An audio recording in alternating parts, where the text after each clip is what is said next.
The pen was already in my son-in-law's hand when I walked into the dining room, and he didn't even bother to hide the document. "Just sign it," Margaret Daniel said, like he was asking me to pass the salt. That was the moment I realized my own family had been planning to steal $35 million from me. I froze in the doorway of my Connecticut mansion, still holding my gardening gloves. The scent of damp soil clung to my fingers, grounding me in a reality that suddenly felt unreal. The chandelier light reflected off the polished oak table, illuminating the stack of legal papers in front of him. My daughter Claire sat beside him, her lips pressed into a thin line. She wouldn't meet my eyes. That hurt more than anything. "What is this?" I asked, though my chest already felt tight, as if I knew the answer. Daniel smiled. He always smiled when he was about to do something cruel. "It's a simple transfer authorization, just to streamline management of the family assets. You don't need the stress anymore." He slid the papers toward me. I saw the words immediately. Irrevocable property transfer. My hand trembled. The estate listed wasn't just a house. It included the company I'd built over 40 years. The manufacturing firm that had started in a rented garage and grown into a multi-million-dollar operation. The trust funds, the land, the investments, everything. It was all being transferred to him, not even Claire. "Him, I don't understand," I said slowly.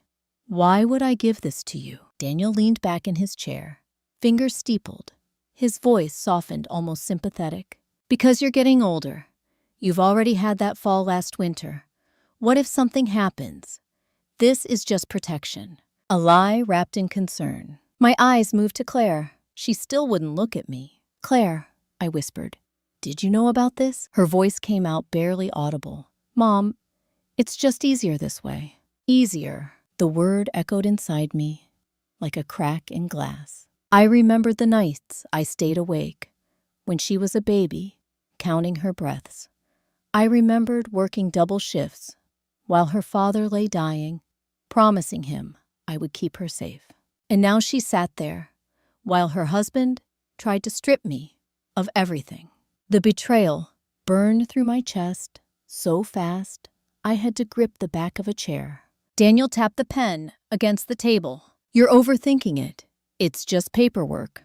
We're family." Family. The word tasted bitter. I walked closer slowly, forcing myself to breathe evenly. "How long have you been planning this?" I asked. Daniel didn't answer right away. That silence told me everything.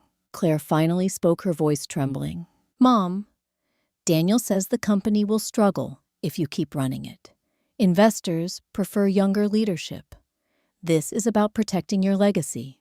My legacy. Not mine anymore. His. A cold realization crept into my mind. This wasn't sudden. This had been building for years. The subtle comments about my age. The pressure to retire. The way Daniel insisted on reviewing financial statements. The way Claire gradually stopped asking my advice. It all clicked into place, like a trap snapping shut. Daniel slid the document closer again. "Sign now," he said softly, "or things will get complicated." I looked up sharply. "What does that mean?" He met my gaze, and the warmth vanished from his eyes. "It means," he said quietly, "we can contest your mental competence in court. You've been forgetful lately. The fall, the stress. It wouldn't be difficult." My stomach dropped. They weren't just asking. They were threatening to declare me mentally unfit, to take everything legally. I felt something inside me fracture. Not weakness, something harder, something colder. I straightened slowly. "You think I'm losing my mind?" I asked. Daniel shrugged. "I think it would be unfortunate for everyone if things escalated." Claire finally looked at me then. Her eyes were full of guilt, but she didn't speak. That silence cut deeper than any insult. I picked up the pen. Daniel smiled in victory. And that was when I made my decision. I would sign, because what he didn't know was that the woman he thought he could erase had spent 40 years surviving far worse than a greedy son-in-law. And if they wanted a war over inheritance, I was going to give them one. they would never forget. I lowered the pen toward the paper, and then I stopped, because suddenly, in the reflection of the polished table surface, I saw something that made my heart pound. Another set of documents, hidden underneath, stamped with a date from 6 months ago, and the word that changed everything. Guardianship petition, filed against me. Without my knowledge, I didn't sign the paper. Not yet. Instead, I kept staring at the reflection of that second document beneath the stack. Guardianship petition, filed 6 months ago. 6 months. That meant while I was hosting Thanksgiving dinner, while I was sending Claire birthday gifts, while I was trusting them completely. They had already begun building a legal case to strip me of control over my life. My hands went cold, but my voice came out steady. "What's underneath?" I asked casually. Daniel's eyes flickered for just a fraction of a second. Then he slid his hand over the stack. "Nothing you need to worry about." That was answer enough. I gently set the pen down. I think I said calmly, "I need to have my lawyer review this." The temperature in the room dropped instantly. Daniel's jaw tightened. "That won't be necessary." "It will," I replied, meeting his gaze. For the first time, irritation showed through his polished charm. "You're making this harder than it needs to be." "No," I said quietly. "You are." Claire shifted beside him, her voice shaky. "Mom, please don't turn this into a confrontation." Confrontation. As if I were the aggressor. I felt the first spark of anger burn clean and sharp inside my chest. "This is already a confrontation," I said. "You brought legal documents into my home and asked me to sign away everything I own." Daniel leaned forward, lowering his voice. "Let's be honest. You can't manage a company this size anymore." The words hit like a slap. I thought of the years I'd built that business after my husband died. The endless negotiations, the sleepless nights, the times I'd walked factory floors at dawn. "You've been waiting for me to become weak," I said quietly. He didn't deny it. Instead, he said something that chilled me. "Everyone has an expiration date, Margaret." Claire gasped softly, but still didn't defend me. That was when something inside me shifted, permanently. Not just anger, clarity. I realized this wasn't just about money. Daniel wanted control, power, and Claire wanted peace more than she wanted truth. I picked up the top sheet and flipped it over before he could stop me. There it was, the guardianship filing, signed by Daniel and Claire, claiming cognitive decline, listing incidents that were exaggerated or completely fabricated, forgetting appointments, mismanaging funds, paranoia. My hands trembled, but my voice stayed calm. "You were going to have a judge declare me incompetent," I said. Claire burst into tears. It was Daniel's idea. He said it was the safest way. Daniel snapped Claire, but it was too late. The truth was out. I looked at my daughter, and the heartbreak finally hit full force. "You agreed to this," I whispered. She sobbed. "I thought it would protect us, protect the company. I didn't think he'd push this far." But she had signed. She had chosen him over me. The realization felt like a blade sliding into my chest. Daniel stood abruptly. "This conversation is over. Either you sign, or we proceed legally." His tone had turned cold, stripped of all pretense. I slowly placed the papers back on the table. Then I did something that surprised him. I smiled, not warmly, not kindly, but with absolute calm. "You should proceed," I said. His eyes narrowed. "What?" I said. I repeated, "Go ahead. File your case." Claire looked up in shock. "Mom, no." But I was already walking toward the door, because they had just made a fatal mistake. They thought they were the first people to ever try to take something from me. They had no idea that 20 years earlier, I had survived a hostile corporate takeover, far more ruthless than anything Daniel could imagine. And back then, I had learned exactly how to destroy someone who thought they had already won. As I reached the hallway, I pulled out my phone and dialed a number I hadn't used in years. The only lawyer in New York known for winning impossible inheritance wars. He answered on the second ring. "Margaret Lawson," he said. I wondered when you'd call again. I closed my eyes, steadying my breath. It's happening, I told him. A pause. Then his voice turned sharp.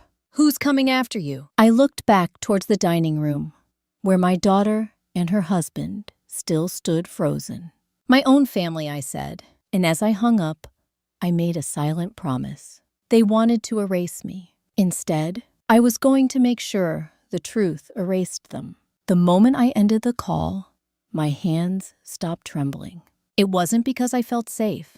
It was because a part of me I hadn't used in decades had just awakened, the part that knew how to fight. I stood in the hallway for a few seconds, listening to the muffled voices coming from the dining room.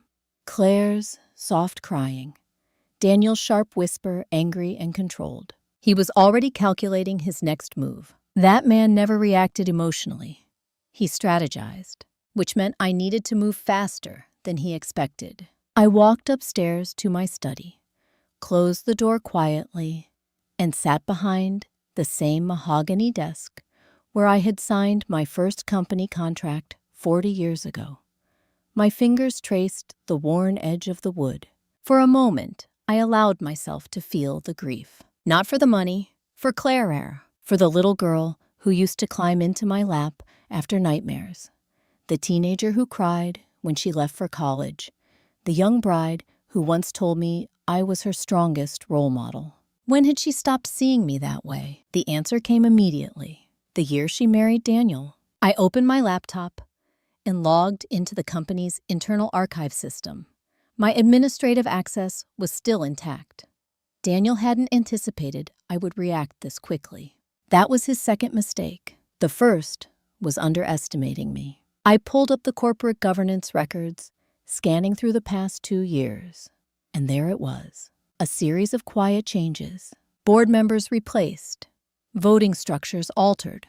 Proxy agreements assigned to Daniel under the guise of temporary oversight. My stomach tightened. This wasn't just a family betrayal. This was a long-term corporate takeover. He had been positioning himself inside my company, piece by piece, waiting for the moment he could legally remove me. I whispered to myself, "You planned this for years." A soft knock came at the door. "Claire?" Her voice cracked. "Mom, can we talk?" I didn't answer immediately. Part of me wanted to open the door and hold her the way I used to when she was little. But another part of me knew that emotional weakness was exactly what Daniel relied on. I stood and opened the door just enough to see her face. Her eyes were red swollen. "I didn't know he'd go this far," she whispered. I studied her carefully. "Did you sign the guardianship petition willingly?" I asked. She hesitated. That hesitation was louder than any answer. "Yes," she finally admitted. "But I thought it was just a backup plan." A backup plan to legally erase me. The pain settled deep in my chest, heavy and permanent. "Claire," I said softly, "do you know what happens if someone is declared legally incompetent?" Her lips trembled. "They appoint a guardian. They take control of everything." I continued. "My finances, my medical decisions, my property, my life." Her face went pale. "I never thought." "That's the problem," I said quietly. "You didn't think." She started crying again. "I just wanted peace." Daniel said investors were losing confidence. He said the company could collapse. I shook my head slowly. "No, he wanted power, and you helped him get close enough to take it." She flinched like I'd struck her. Silence stretched between us. Then she whispered something that sent a chill down my spine. "Mom, he's not gonna stop." "What do you mean?" Her voice dropped to a near whisper. "I overheard him talking to a lawyer last month. He said, if you refused to cooperate, he'd make sure you were forced out within 60 days. My heart thudded. "Forced how?" She swallowed hard. "He said he had proof that could make you look unstable in court." I stared at her. "What proof?" She shook her head, crying harder. "I don't know. He never told me." That was when I realized something terrifying. Daniel wasn't just planning to win legally. He was planning to destroy my credibility completely. I stepped back from the door. "Claire," I said quietly, "you need to leave." Her eyes widened. What? You need to go back downstairs. And you need to act like we didn't talk. Mom. Do it, I said firmly. She hesitated, then nodded slowly. As she turned to leave, she whispered, I'm scared of him. The words hung in the air long after she walked away. I closed the door and leaned against it, scared of him. That changed everything, because now this wasn't just about inheritance or betrayal. It was about control, manipulation, possibly something much darker. My phone buzzed on the desk. A text from my lawyer. 3 words. Do not trust anyone. Then another message arrived seconds later. He filed something yesterday. My breath caught. A third message followed. Emergency hearing scheduled next week. And as I read those words, I realized, with cold clarity, Daniel hadn't just started a war. He had already fired the first legal shot. I didn't sleep that night. Every time I closed my eyes, I saw Claire signing that guardianship petition. I heard Daniel's voice, saying everyone had an expiration date. By dawn, I had made a decision. If Daniel wanted to paint me as unstable, I would do the opposite. I would become the calmest, most controlled version of myself he had ever seen. Because nothing terrifies manipulators more than someone they can't emotionally provoke. At 8 o'clock sharp, my lawyer Henry Caldwell called. His voice carried the same sharp precision I remembered from 20 years ago. Margaret, we have a serious situation. I know, I said. Tell me everything. He filed an emergency petition, claiming you're at immediate risk of mismanaging assets due to cognitive decline. He's requesting temporary guardianship before a full evaluation. My grip tightened on the phone. How strong is his case? Henry paused. Stronger than it should be. My stomach sank. What does that mean? It means he's submitted documented incidents, missed meetings, erratic financial decisions, statements from employees questioning your judgment. That's impossible, I said. Another pause. Not impossible, Henry said quietly. Manufactured. The word made my skin crawl. He's been building a narrative, Henry continued. If the judge believes it, you could lose control of everything temporarily. And once someone else is in charge, it becomes very hard to reverse. I stared out the window at the winter light falling over my estate. The house suddenly felt fragile, like something already slipping away. What do we do? I asked. Henry's tone sharpened. We go on offense. How? We prove motive, manipulation, financial gain. I exhaled slowly. He wants my company. Exactly, Henry said. And we need evidence showing he orchestrated this for personal benefit. I closed my eyes thinking. Then something clicked. Henry, I said slowly, what if I told you he's already been quietly consolidating power inside the company? Silence. Then, Henry said, that changes everything. I have access to the internal records, I continued. Board changes, proxy assignments, voting shifts. Good, he said. Download everything, today, before he locks you out. A chill ran through me. You think he can do that? He absolutely can, Henry replied. And he will. As soon as we hung up, I logged into the system again.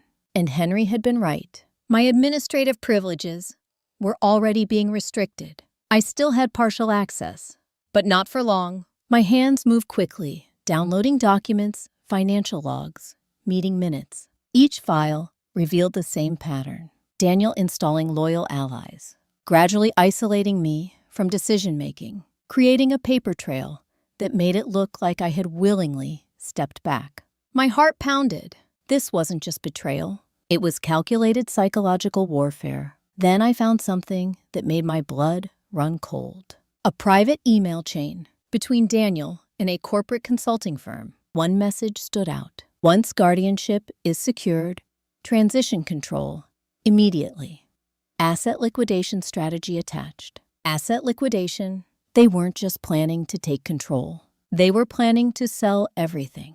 My company, my legacy, my husband's life work, gone. I felt a wave of fury, so intense, it almost made me dizzy. But beneath the anger was something else.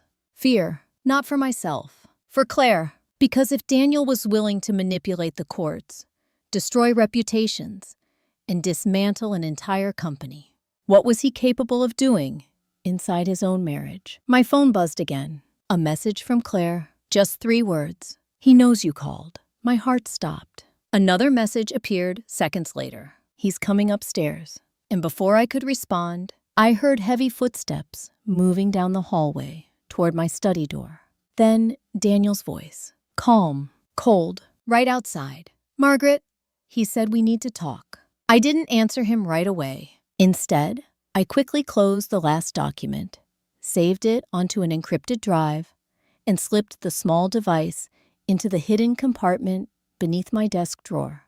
It was an old habit from my corporate days, one that had saved me more than once. Daniel knocked again, harder this time. Margaret, he repeated, his tone, polite, but edged with steel. Open the door. I took a slow breath, letting calm settle over my face like a mask. Then I opened it. He stood there in his tailored charcoal suit, looking composed, confident, completely in control.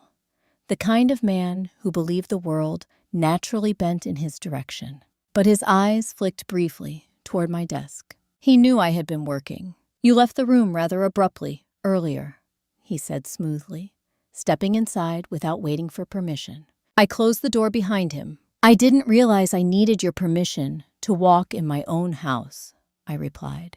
A faint smile touched his lips. Not warm, never warm.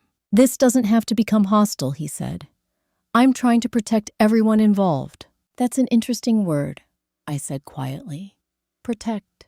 He crossed the room slowly, stopping near the window. You built something remarkable, he continued.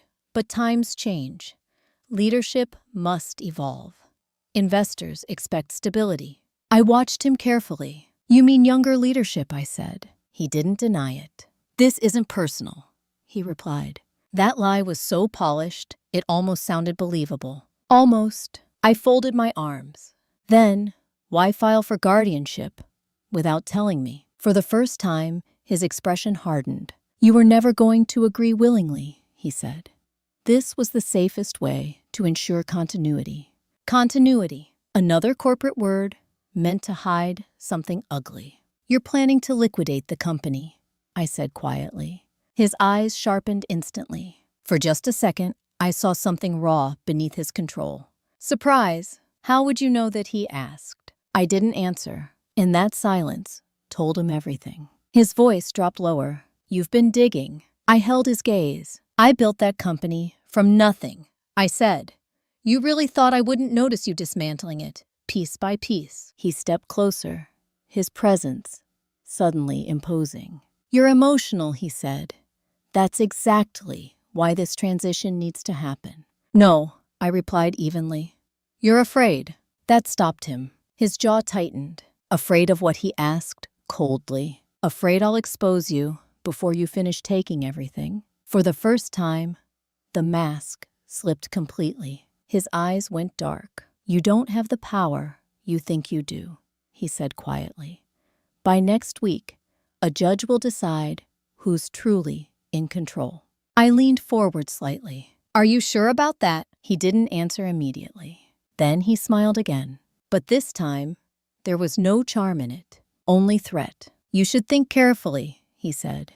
Legal battles are exhausting, especially for someone your age. There it was again. Age. The weapon he believed would break me. Instead, it hardened my resolve. I survived bearing my husband at 40, I said calmly. I survived rebuilding a company during a recession. I survived a hostile takeover attempt that nearly destroyed my life. I stepped closer. You, I finished quietly, are not the most dangerous opponent I've faced. Silence fell between us, heavy, tense. Then he said something that chilled me to the bone. You think this is about money, he said softly. But it isn't. A cold feeling crept into my stomach. Then what is it about, I asked. He tilted his head slightly. Control. The word hung in the air, like a shadow. And suddenly, I understood. This wasn't just greed. It was obsession. Daniel didn't just want wealth. He wanted to dominate, to be the one person in the room who held absolute power. And I was the last obstacle. He turned toward the door. Sign the papers, he said, without looking back. Or next week, the court will take the decision out of your hands. Then he paused. And Margaret, he added quietly, if you care about Claire, you'll make this easy. The implication struck like ice through my veins. He wasn't just threatening me. He was using my daughter as leverage. The door closed behind him with a soft click. I stood frozen for several seconds. Then my phone buzzed. A message from Henry. We found something. My pulse quickened. What is it? His reply came almost instantly. Daniel has massive, undisclosed debt. The words hit me like a thunderclap. Debt? Another message followed. If he doesn't gain control soon, he could lose everything. And as I stared at the screen, the entire situation suddenly snapped into terrifying focus. This wasn't just a power grab. It was desperation, which meant Daniel wasn't just dangerous. He was cornered. And cornered men did unpredictable things. I read Henry's message 3 times before the full meaning sank in. Massive undisclosed debt. Daniel, the man who always appeared flawless, controlled financially untouchable, was secretly drowning. Suddenly, every piece of the puzzle shifted. His urgency, his aggression, his obsession with speed. This wasn't a long-term strategy anymore. This was a race against collapse. I called Henry immediately. How much debt? I asked. Enough to destroy him, Henry said grimly. Private loans, high interest, likely from aggressive lenders. A chill ran through me. Why would he risk something like that? Henry paused. We're still investigating, but it looks like he made a series of failed investments over the past 3 years. 3 years. The same timeline as his growing involvement in my company. He was trying to cover losses, I whispered. Yes, Henry confirmed, and your assets were his escape plan. The realization made my chest tighten. This wasn't just betrayal. He had been planning to use me as a financial lifeboat, at my expense, at the expense of everything I'd built. Does Claire know? I asked quietly. I doubt it, Henry said. If she did, she might not have signed that guardianship petition. I thought of her tearful face, her whispered confession. I'm scared of him. Henry, I said slowly, what kind of lenders are we talking about? His silence told me before he answered. The kind that don't wait patiently for repayment. A cold knot formed in my stomach. This situation wasn't just legal anymore. It might be dangerous. Very dangerous. What do we do? I asked. Henry's voice sharpened. We expose his motive in court. Show he's acting out of financial desperation. That destroys his credibility. And if he acts before, then I ask quietly. Henry didn't answer immediately. Then you stay cautious, he said. Do not be alone with him if possible. Document everything. After the call ended, I sat in silence for a long time. My house felt different now. Not safe, not familiar, but like a stage where something volatile was unfolding beneath the surface. A soft knock came at my door. Claire again. I opened it slowly. She looked pale, exhausted, terrified. Mom, she whispered.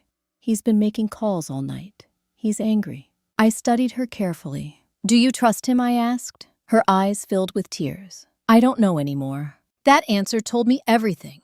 Claire, I said gently, does Daniel ever tell you about his finances? She shook her head. He handles everything. I hesitated, then decided she needed the truth. He's deeply in debt, I said quietly. Her face went completely white. That's not possible, she whispered.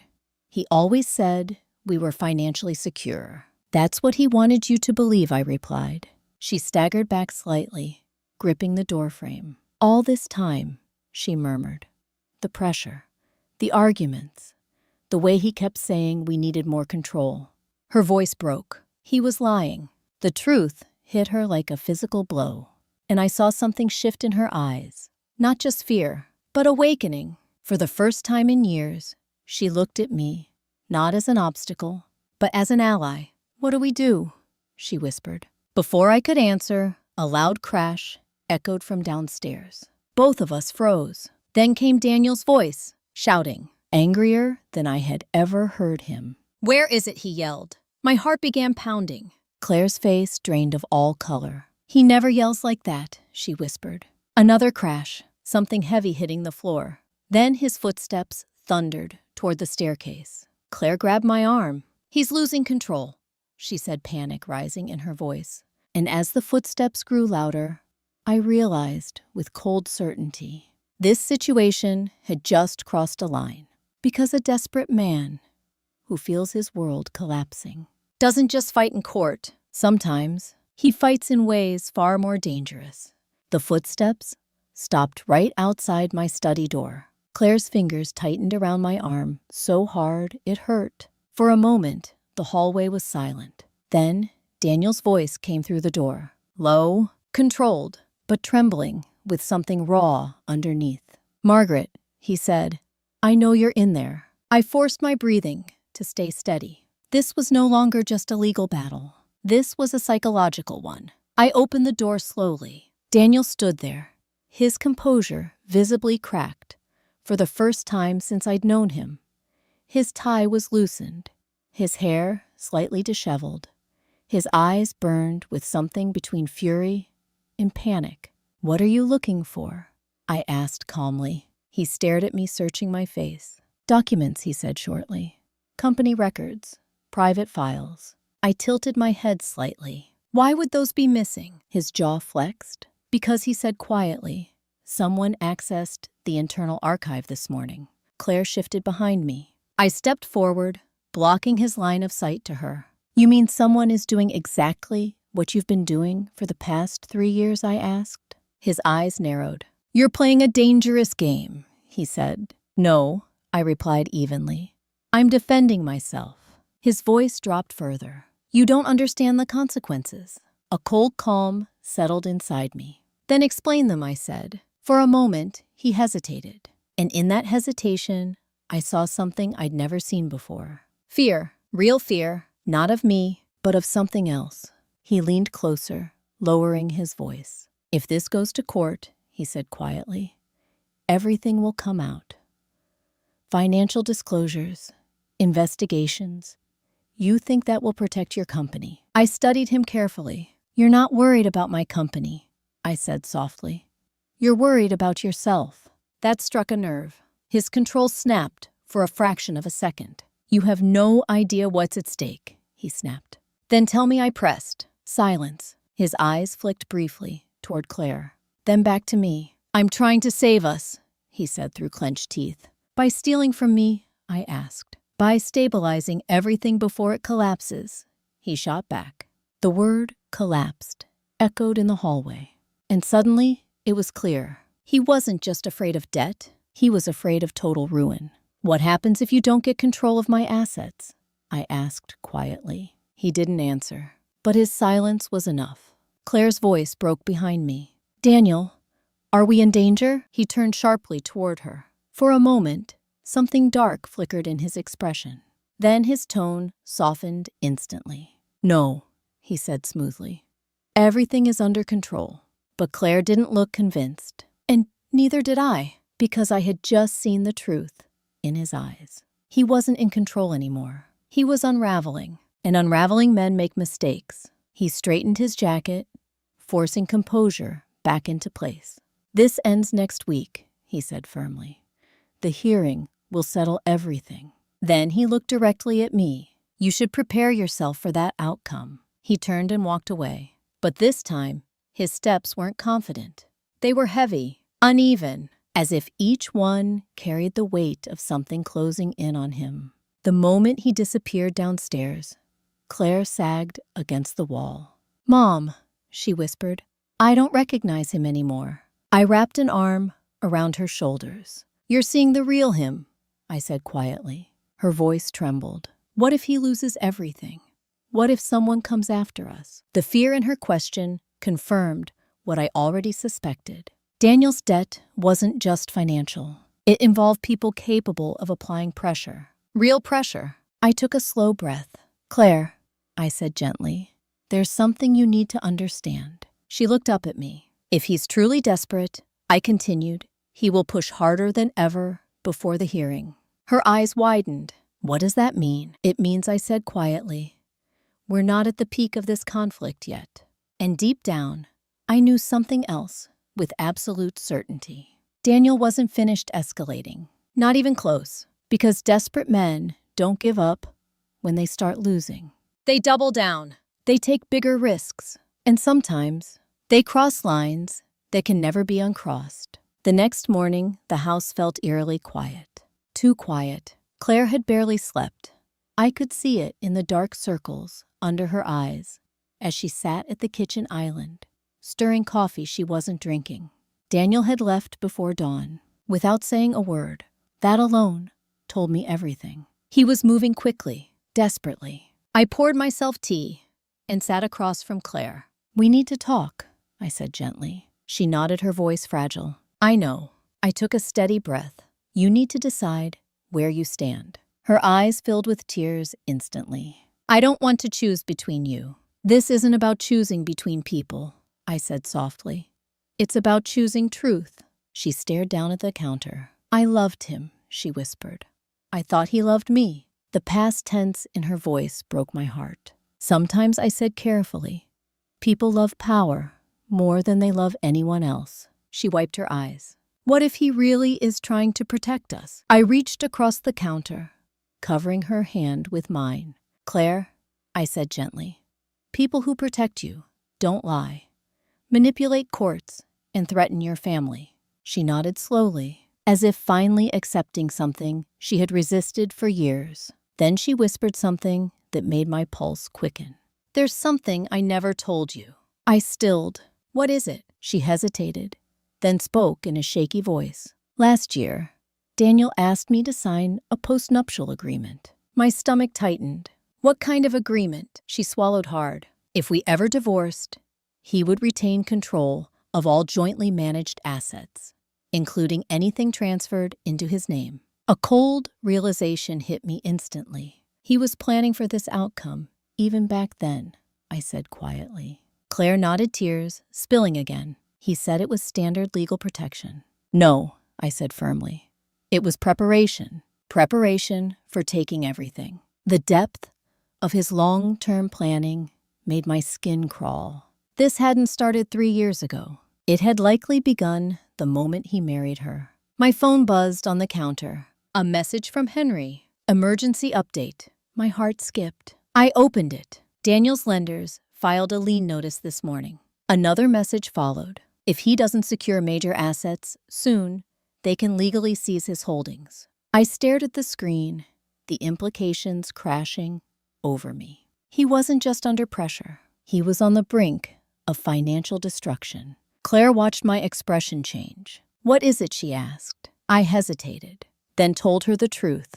He's about to lose everything. Her face went pale. What will he do? That was the question I'd been asking myself all night. And the answer was terrifyingly simple. Anything, I said quietly. At that exact moment, the front door slammed open. Both of us jumped. Daniel's voice echoed through the house. Margaret? It wasn't controlled this time. It wasn't calm. It was sharp, urgent, and full of something dangerously close to panic. Footsteps rushed toward the kitchen. He appeared in the doorway seconds later, breathing hard, eyes wild. For a moment, he just stared at us. Then he said something that made the entire room go silent. They're coming. My pulse pounded. Who? I asked. His voice shook. The lenders. Claire's hand flew to her mouth. What do you mean? He ran a hand through his hair, pacing. They know I've been trying to secure new assets. They think I've stalled them. A chill crawled up my spine. And what happens if they believe that I asked quietly? He stopped pacing, looked straight at me, and said the words that changed everything. They won't wait for court. The air in the room seemed to freeze. Claire whispered, Daniel, what did you get us into? He didn't answer her. His eyes stayed locked on mine, desperate, intense, calculating. And in that moment, I understood something with absolute clarity. This war had just shifted from a legal battle into something far more dangerous. For a few seconds after Daniel said those words, no one moved. They won't wait for court. The sentence hung in the kitchen, like a storm cloud about to break. Claire's breathing turned shallow beside me. I could feel her trembling. "What do you mean they won't wait?" she whispered. Daniel looked at her, but there was no comfort in his expression now. Only urgency. "They're aggressive lenders," he said quickly. "They don't just send letters. They show up. They apply pressure." My voice stayed calm, even though my heart was pounding. "What kind of pressure?" I asked. He hesitated. That hesitation told me everything. "Daniel," I said quietly, "answer the question." His jaw tightened. "They'll try to force repayment," he said. "They'll threaten lawsuits, asset seizures, public exposure. And if that doesn't work," I pressed. His silence again gave the real answer. Claire stepped backward as if struck. "You told me we were safe," she said, her voice breaking. "You said everything was fine." He ran his hands through his hair. "I was handling it," he snapped. "I just needed time." "You needed my mother's money," Claire said weakly. He didn't deny it. That was the moment something inside her finally shattered. I saw it in her eyes. The last illusion collapsing. "How much debt, Daniel?" she asked. He looked away. "Enough," he muttered. "Say it," she insisted. He exhaled sharply. 32 million. The number hit the room like an explosion. Claire gasped. My stomach dropped. $32 million. Nearly the exact value of the assets he was trying to force me to transfer. It wasn't a coincidence. It was a calculation. "You were going to use my inheritance to save yourself," I said quietly. He turned toward me, desperate now. "I was going to protect all of us," he insisted. "If I collapse financially, everything collapses. Your company, our lifestyle, Claire's future." "No," I said steadily. "Only you collapse." The truth cut through the room like a blade. His eyes flared with anger. "You don't understand how this works," he said. "If I fall, the damage spreads. Lawsuits, investigations, public scandal. Investors will panic." He stepped closer. "You think you can fight me in court and walk away clean? You can't. This will drag everything into the light." There it was, his final weapon, fear of exposure. But instead of weakening me, it brought something else. "Clarity?" "You're right," I said calmly. He blinked. "What?" "This will bring everything into the light," I repeated. And for the first time since this began, I felt completely certain. Because the truth was no longer something I feared. It was something that would destroy him. Claire whispered, "Daniel, did you ever love me?" He froze. For a long moment, he didn't answer. Then he said something that chilled me. "I married you because you were connected to power." The words landed like a hammer. Claire's face went utterly still. "I thought I could learn to love you," he added quietly. "But survival comes first." A sound escaped her throat. Not a sob, something deeper. Like the breaking of something that could never be repaired. "You used me," she whispered. He didn't deny it. Because at this point, there was nothing left to hide. I stepped forward. "This ends now," I said quietly. He looked at me sharply. "You think you can just walk away from this?" he demanded. "No," I replied. "I think you're going to walk into court next week and face the consequences of everything you've done." His expression hardened. "You're making a mistake," he said. "Am I?" I asked calmly. His voice dropped to a whisper. "If I go down, I won't go alone." The threat was clear. Total destruction. Scorched earth. But something in me had already crossed the point of fear. "I've lived through worse," I said quietly. And this time it was true. Because betrayal from strangers is painful. But betrayal from family teaches you something much deeper. It teaches you how to survive emotional devastation, which makes you nearly impossible to break. Daniel stared at me for a long moment. Then he turned and walked out of the kitchen without another word. The front door slammed seconds later. Claire collapsed into a chair, shaking. "What happens now?" she whispered. I placed a hand gently on her shoulder. "Now," I said softly, "the truth catches up with him." But even as I spoke, a quiet unease settled in my chest. Because men like Daniel don't simply accept defeat. They make one final move, one desperate attempt to regain control. And deep down, I knew with absolute certainty he wasn't finished yet. Daniel didn't come home that night. Claire barely spoke, moving through the house like a ghost. Every sound made her flinch. Every phone notification made her jump. I understood why. We were both waiting for the same thing. The final escalation. At 9 the next morning, Henry called again. His voice was urgent. "Margaret, we have a major development." My stomach tightened. "What is it?" "Daniel tried to secure emergency financing overnight," Henry said. "He approached 3 different firms, and I asked. All of them refused." A cold heaviness settled in my chest. "What does that mean?" "It means," Henry said carefully, "he has no financial escape left." No escape, which meant only one path remained. Desperation. Margaret, Henry continued, "You need to be cautious.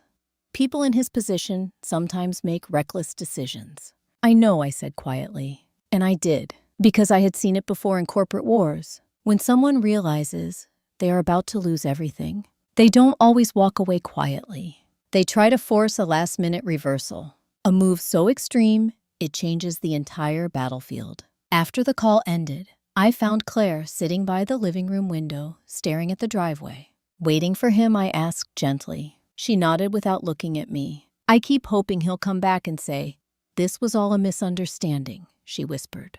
I sat beside her. Sometimes I said softly, "We don't realize who someone truly is until they're under pressure." She wiped her eyes. Was he always like this? I thought back carefully. The charming smile, the controlled demeanor, the subtle manipulations. "Yes," I said quietly.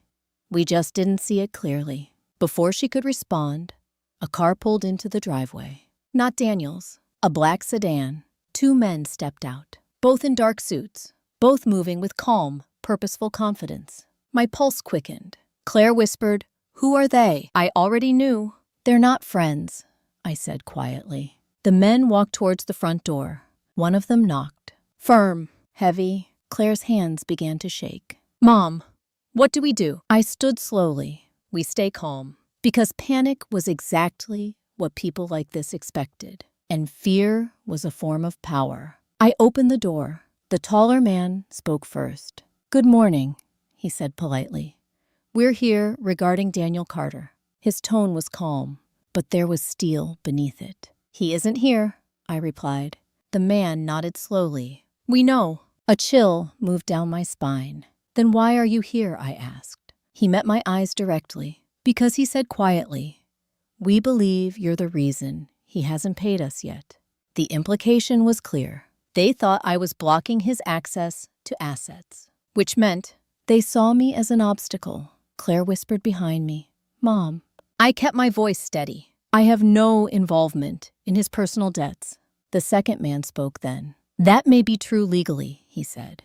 "But from our perspective, you hold the resources that could resolve this situation." Resolve, another word that masked threat. I held their gaze. "And if I choose not to?" The taller man's expression didn't change. Then he said, calmly, "This situation becomes complicated for everyone involved." The warning hung heavy in the air. Not loud, not dramatic, but unmistakable. Claire's breathing grew rapid behind me. I felt her fear like a physical weight. But inside me, something else rose. A cold, unshakable resolve.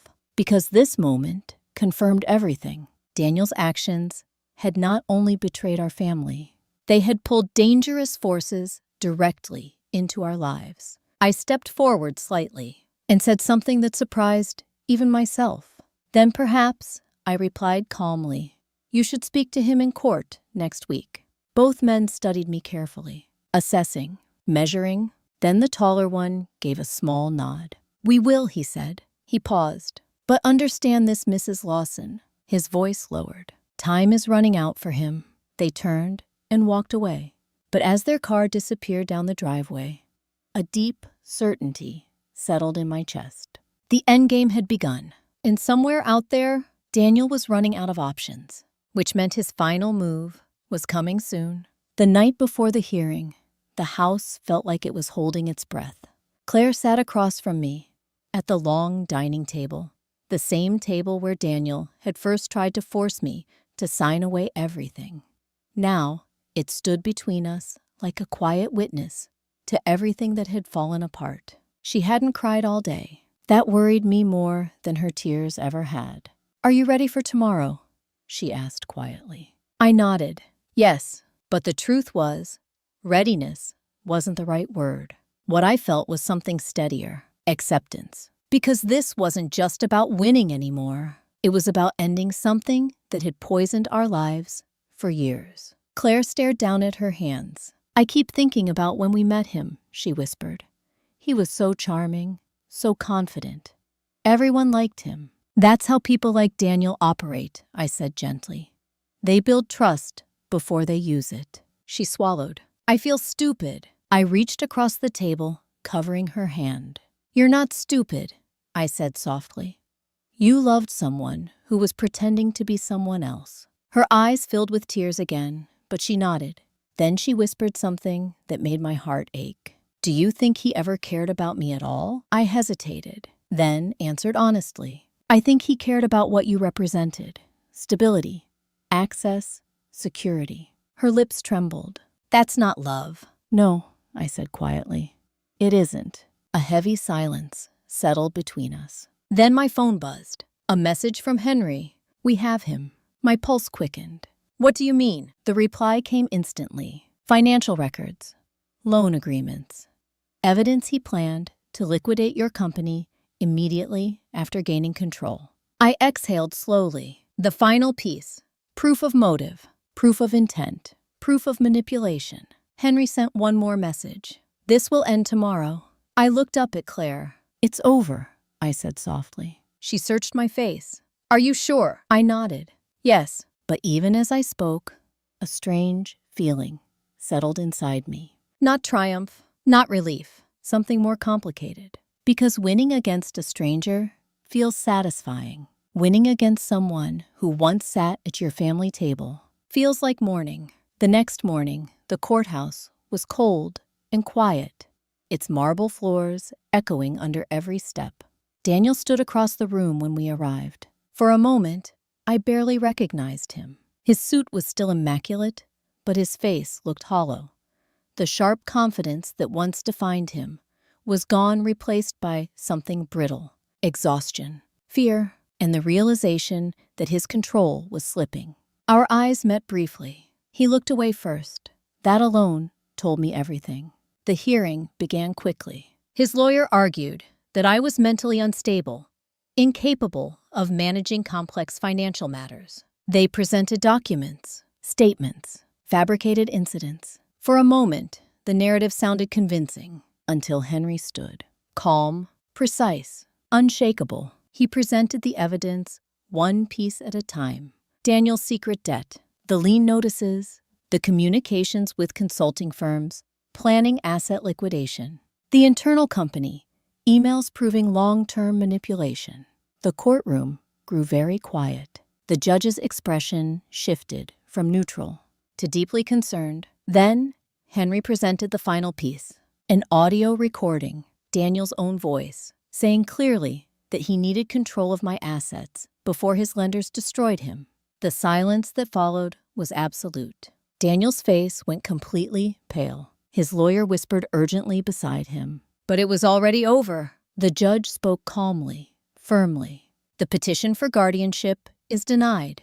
Furthermore, the court finds evidence of bad faith filings and potential fraud. Daniel closed his eyes, and in that moment, he looked smaller than I had ever seen him. Not powerful, not intimidating, just a man who had gambled everything and lost.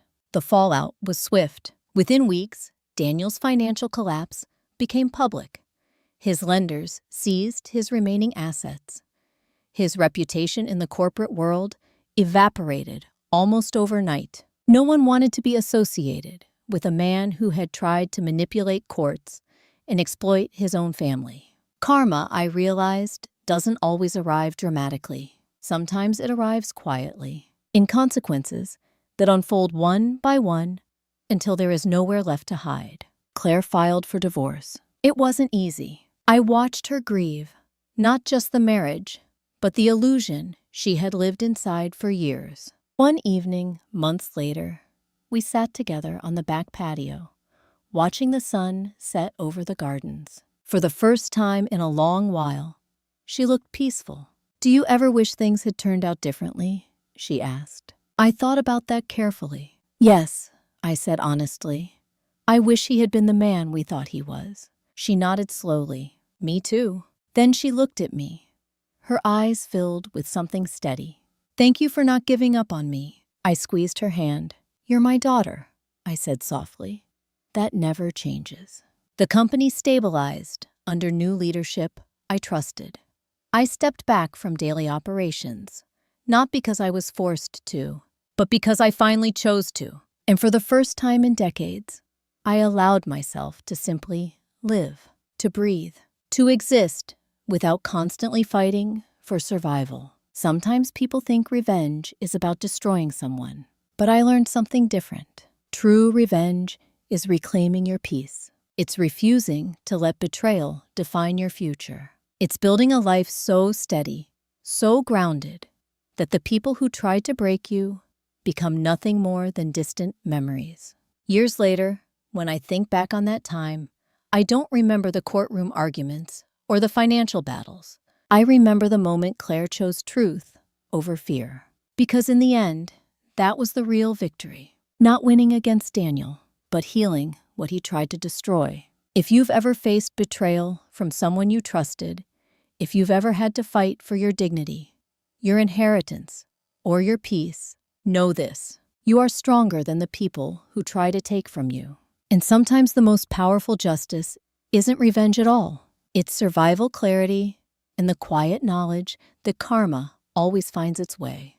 If this story resonated with you, take a moment to share your thoughts in the comments and subscribe for more stories about justice, resilience, and the strength it takes to reclaim your life.